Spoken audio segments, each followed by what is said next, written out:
Hello everyone and welcome back to Grow Leafy. Now is a really exciting time because the weather is slowly starting to change, but springtime is going to be here quicker than you even know it.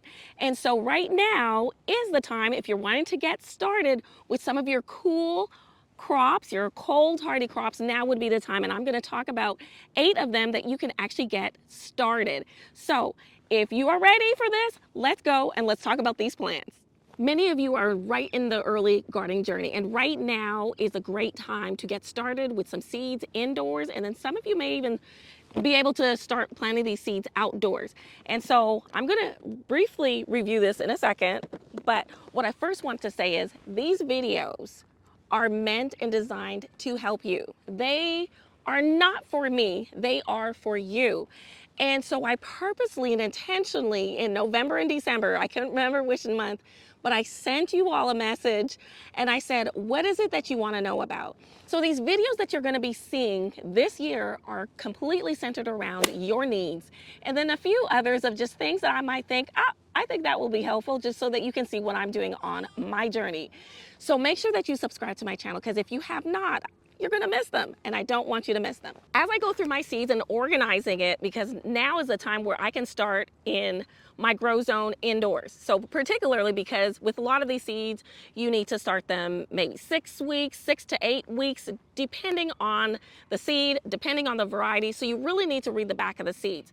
But I have a calendar that I write down all of my information. It just really helps me to keep myself organized. And I want to share this with you just because I think that it's important to keep yourself organized so you don't get your seeds and different things confused, so that you can keep track of what it is that you're planting and what you're designing in your garden and what you're actually going to do, and make sure that you plant it or sow it or prepare it at the appropriate time so that your plant can have a very successful, healthy plant life.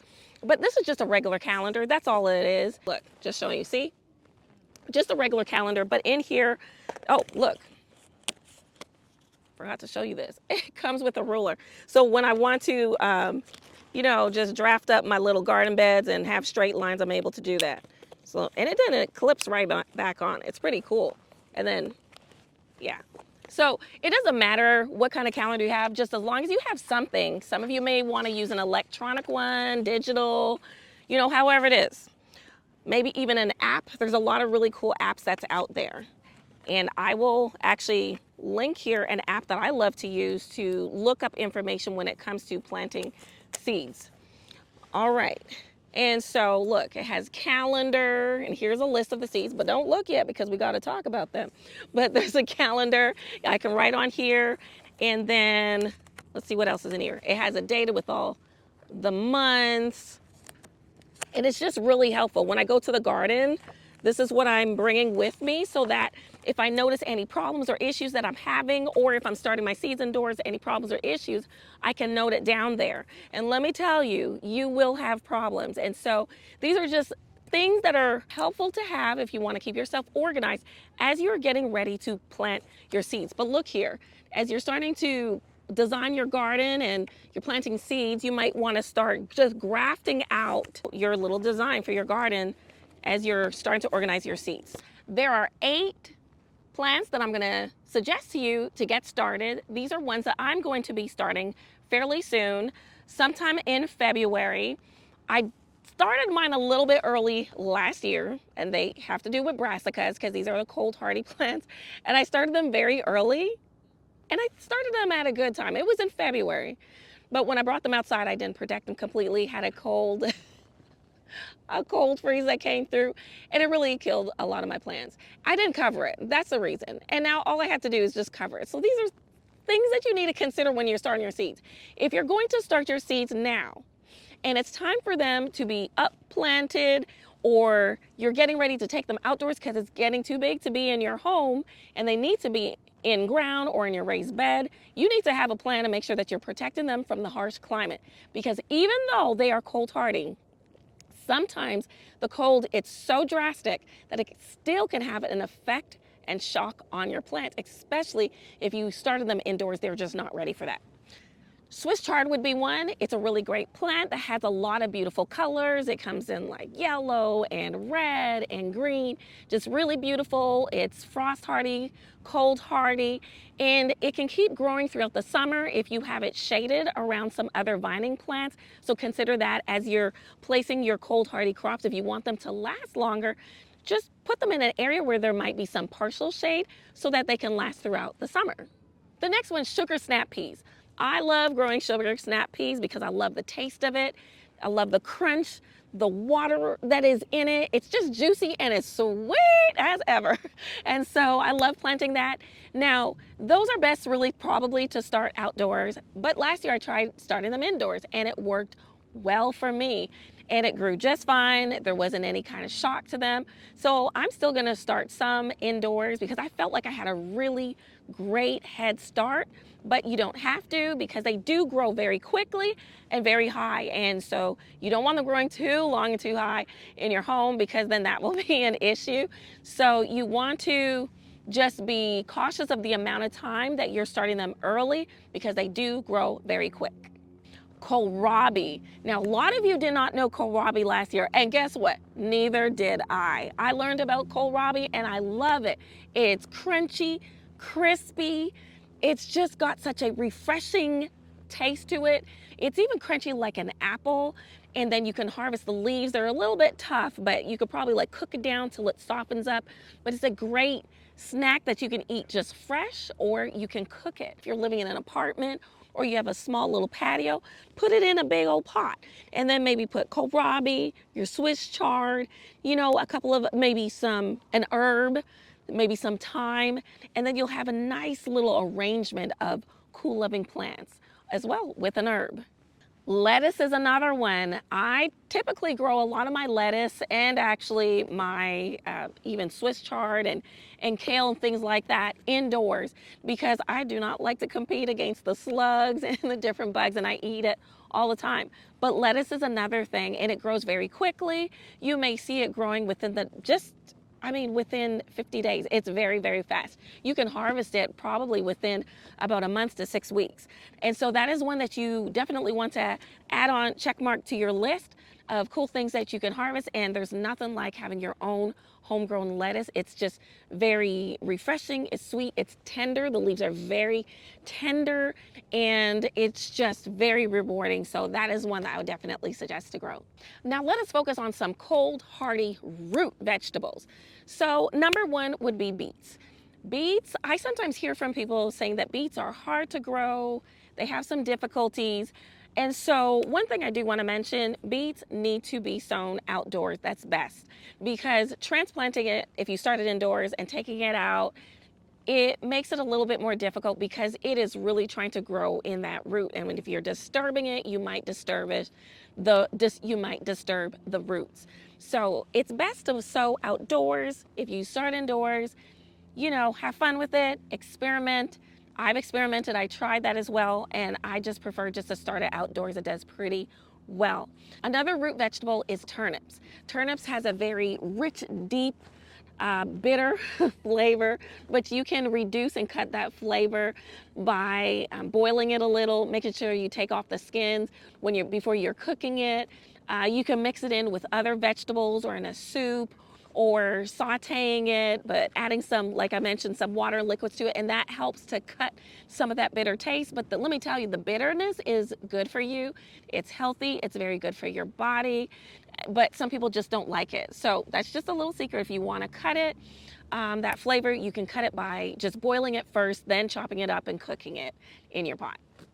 Onions. Onions is a big one right now because a lot of people are starting their onions indoors if they want to have their own starts at home. And so they've started it back in January. Now, mine has been a little bit of a struggle. I'm still kind of experimenting with starting my onions indoors. Usually I just start them outdoors, but you have to really get the temperatures and all that, you know, fine dandy stuff kind of together. But I'm experimenting with mine and I'll let you guys know on the updates on how that's going. But if you don't start them indoors, you can always buy some onion starts. You can go to your garden center once they're available. Some stores may already be having the little miniature bulbs that you can start with. But last year I had a really great success with growing onions. I grew the sweet Vidalian onions, and they were really great. I also grew some garlic chives and just some other regular chives as well. And that is just a definite staple in our garden because we love cooking with it. But that is definitely something that can be grown in the cool weather. It prefers cool more than the heat anyways. So if you're interested in onions, get started with that. Now, potatoes. I'm not saying to start your potatoes indoors, nor am I saying to start them this early if you still have some really freezing temperatures. They are, however, a very light frost type root crop that you can start growing. I did start mine in the cool temperatures last year, had great success, and it did really, really well.